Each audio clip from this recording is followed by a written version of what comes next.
So calle 13, avenidas 8 y 10. That's the address to my grandparents' house in San Jose, Costa Rica, which is already kind of a funny thing, because in Costa Rica, most people don't have addresses. Houses don't have numbers. Streets don't have names or numbers. Mostly, if you're asking for an address in Costa Rica, what you're gonna get is, do you remember the store of Don Nazario? Yeah, I think I remember the store of Don Nazario. Do you remember the corner? Okay, from that corner, go down that street for 100 meters, take a left, you're going to see a tree, a big tree. It's been there for years. At the tree, make sure you stay on the left-hand side of the road, and you're going to hit the railroad tracks. You're on the right track. Then count 5 doors and turn left. That's my house. So addresses in Costa Rica are a story already. But for whatever reason, not my grandparents' house. This was a house that had numbers, and the street, calle 13, street number 13, in between avenidas 8 y 10, in between the 8th and 10th Avenue, casa 838, house 838. It's the smallest house I've ever been in my life. Right in front of railroad tracks. Every time the train went by, the whole thing would rattle. But it was the place where my grandparents lived. In particular, I come from a very matriarchal family, and in particular, my grandmother was a force of nature, an amazing woman. I loved going to see her after school and having tea, and sitting there listening to stories in this rickety, tiny, noisy house. And I can't even express, I'm sorry, a coyote just ran by. I can't even tell you how narrow this house is. I don't think it was more than maybe 7 feet wide. It was very, very, very narrow and long. And in order to get any breeze going into the house, people needed to put, all the doors had to be open, and there were these doorstops. This was the doorstop. My grandfather, as you just heard me say, I said I come from a matriarchal family. My grandmother was very strong and beautiful. My grandfather was very quiet and always in the back. Hardly ever spoke. It was easy to ignore him, easy to forget that he was there.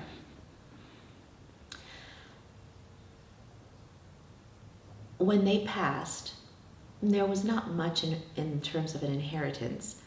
And I was asked, is there anything that you would like? And I said, I like the doorstop. So I got the doorstop. At that moment, for me, this was just a doorstop. But it's the only part of my grandparents' life, it's the only part of that house that is mine. And it carries with it all those stories, all those cups of tea, all those quiet grandfather in the background are kind of stored in here. I made a mold of it. I started making copies of the piece, not really knowing why, but kind of obsessed with the object. Gail Antical, the person who gave me my job at San Jose State, had once said that you look at objects, and when the object looks back at you, that's when you know that you have something important. This object looked back at me. And so I started researching the object more and more. And I found out that my grandfather had made it. I didn't know why he had made it, but the fact that he had made it, like this quiet man, had made this heavy object that gave light and gave a breeze to this very dark, cavernous, tiny little house, meant something to me. I later found out that he had made it while he was working at the National Distillery in Costa Rica. He was a mechanic at the National Distillery. And this object had had a function at the distillery. And after he retired, he had brought some back with him. So I researched a little bit about the distillery and found out about the spirits that were made there. They were mainly made out of sugarcane, fermented sugarcane. They made wines out of fruits, mainly blackberry and something called nance. They made rums, and the rums varied from clear to an amber color. So I started making my my resin cast pieces to resemble those colors of the spirits that my grandfather helped make. I had an exhibition in which I showed these pieces, and as I was working on them, I realized that it might be important, because really what I'm trying to do is kind of understand where I come from through the making of this piece. So I thought that it might be interesting to make them out of sugarcane and actually try and eat one performatively in the gallery. That proved to be harder to do than I thought. Try licking, a solid sugar piece forever, trying to make it change. It doesn't, it's not that easy. So I started making them out of Jell-O and eating them performatively in the gallery and inviting people to eat them with me. And in the process, having a conversation about being an immigrant, having a splintered history, not knowing really where you come from, and realizing that we immigrants all have a similar story about, the hardest choice that we made was to leave behind a family and to disconnect from that family.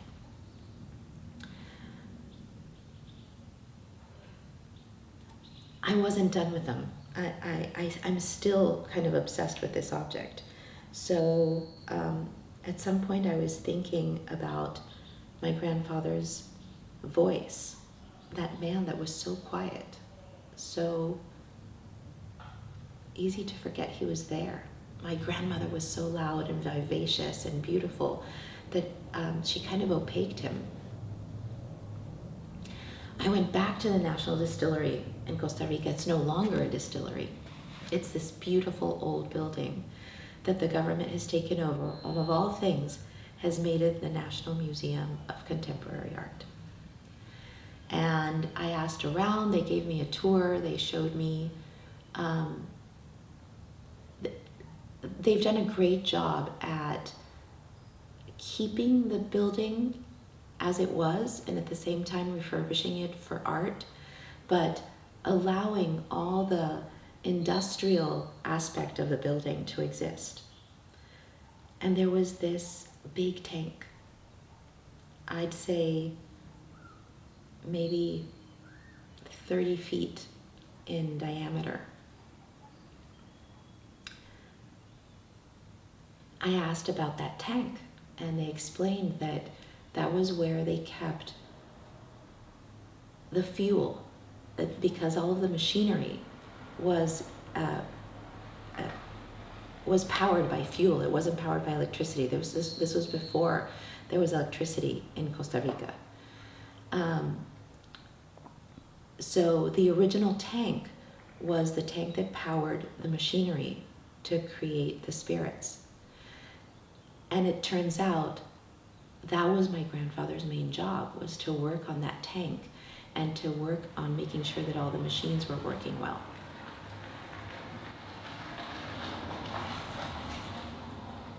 About 5 years ago, the museum received a grant to open the tank for the first time in 50 years, clean it out, refurbish it, and make it into a gallery. I went back to the museum to see an exhibition inside the tank. That's what they call it, by the way, the tanque. And it's a metal cylinder, right? It's completely made out of metal. On the outside, it's green, very similar to the funky green that my grandparents had painted their house. On the inside, it's a rusted metallic color. There are a few windows on the side that I found out later are not really windows. It was to see how much liquid, right, how much of that fuel was still inside the tank. That's the only light that goes into the tank. It reverberates, right? The sounds inside the tank. You can't have a conversation because there's so much echo that all you hear is your own echo. And I started thinking about sound and about the only place that maybe my grandfather's voice echoed louder than my grandmother's was in that tank.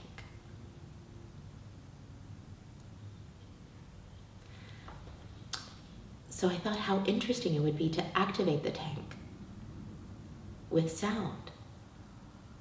No one had offered me an exhibition in the tank, mind you. This was just me thinking out loud. And I started thinking of bells and of mirrors and of, again, this fragmented memory that I have of my grandfather. This lovely man that I didn't really listen to. And how could I listen to him now that he's been dead for 15 years? And I thought that I could listen to him in his work and listen to him through the echoes of this tank. So I started making bells, hoping that I could somehow get the bells, again, made the bells out of the same mold, right, out of this this object, which, by the way, I've forgotten to tell you, this object, I did find out, is a weight. It weighs exactly 1 kilo. My grandfather made a whole series of weights, up to about 10 kilos and down to about a half a kilo, so that he could use them in the balance when they were weighing out the fruit or the materials that were going to go into the production of spirits. So a weight, that also was really important to me. This thing has a weight, and its weight is part of its function. Even after it was a weight, its function again was to hold a door open. And I thought a lot about how it was leaving a door open for me to explore my past and explore my relationship, in particular to this quiet man.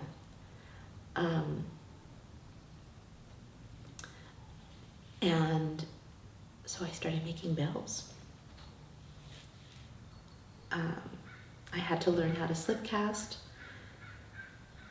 I thought that it would be interesting to make them out of porcelain because of the preciousness of the material and the preciousness of the memories, but also the white of the porcelain is so beautifully contrasted against the walls of the tank. So even though I had not been invited to exhibit in the museum, that was really what I was hoping for, the cacophony of sound, the finally giving my grandfather a voice that was louder than my grandmother's. Not to belittle her, I loved her, but I wanted to hear him. So that was the impetus, that was the beginning of the project. As you can see, it's taken lots of turns, and but making the bells was really important to me. But then thinking about, well, how many bells am I going to make? Everything else is so conceptual. It's so poetic to me. It's so metaphorical that the number of bells also had to be poetic and conceptual and metaphorical. it couldn't just be a random number.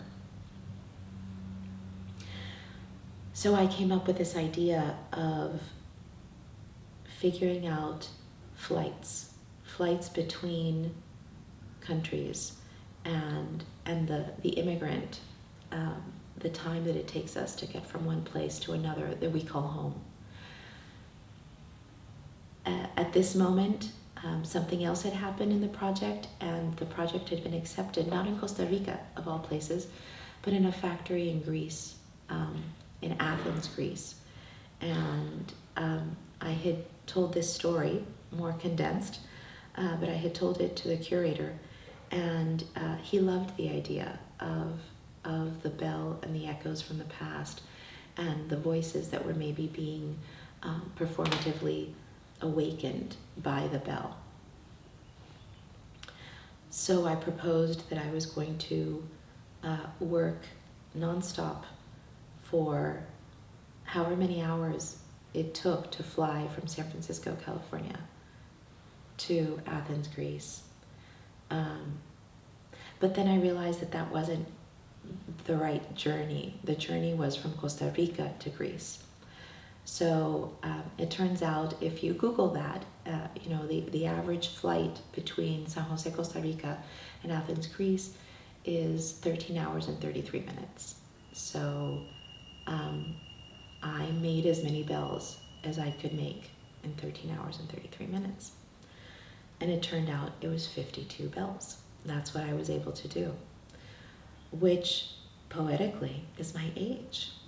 So that was really interesting to me as well, that it came back to me, right? It was this this beautiful number that I hadn't thought of. I had no idea how many bells I was going to be able to make. But I made 52 bells, and have since then been accepted at the museum in Costa Rica. And so I'm going to have to do this again, because I thought that the performative way in which I made the bells, and how much of my body was, how hard it was on my body to do this, and how hard it is to make a decision to leave home, that it was important that that be part of the work. So here I am. The first 52 bells are going to Greece soon. But more importantly, there's more bells in my future that are going back home to this circle, to the tanque.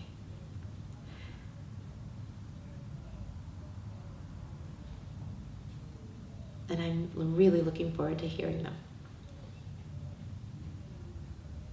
That's it. Did I leave anything out?